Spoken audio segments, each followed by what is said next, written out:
Barangay Hinebra mga bro, palit import na kaya sa Governors Cup, at RJ Abarientos binabatikos ng mga basher. So matapos ang dalawang talo ng ating national team sa third window mga bro, marami na namang basher ang naglabasan.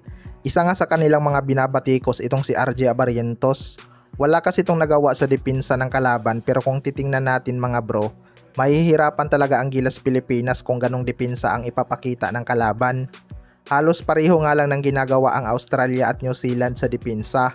Backward pressure nga ang kanilang ginagawa, patunay lang na mataas ang kanilang respeto sa ating national team. Yan din talaga ang kailangan ng Gilas mga bro, bigyan din nila ng pressure ang kalaban. Pansin naman natin na wala silang ginagawang adjustment sa depensa. Kaya wag nating isisi kay RJ Abarientos ang kanilang pagkatalo. Hindi lang naman si RJ Abarientos ang naglalaro mga bro. Kung may dapat man silang i-improve, dapat ay ang kanilang depensa. Liyamado na nga ang Australia at New Zealand sa talent, pero sila pa yung nagpapakita ng grabing hassle sa laban. 'Di ba? Yung Gilas Pilipinas, hinahayaan lang nila ang kanilang kalaban na makatawid ng walang ka-pressure sa depensa. Hindi na nga yan PBA mga bro na dapat mo lang hayaan makatawid ng maayos sa half court dahil malalaki at mabibilis nga sila. Na-counter talaga ng kalaban ang kanilang triangle offense.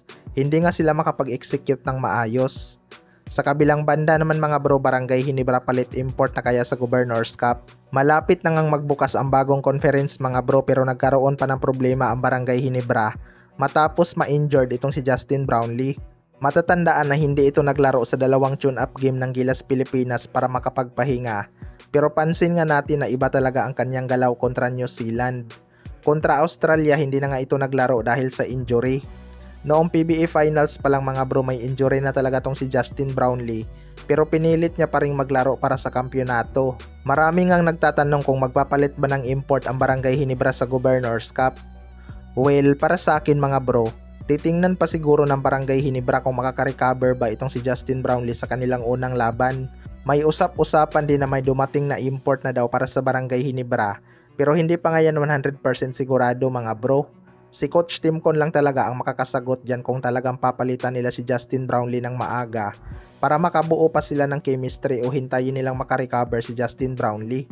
May sapat na panahon pa naman siguro, pero sabi nga sa report mga bro, namamaga daw ang injury ni Justin Brownlee kaya posibleng aabutin talaga yan ng ilang linggo.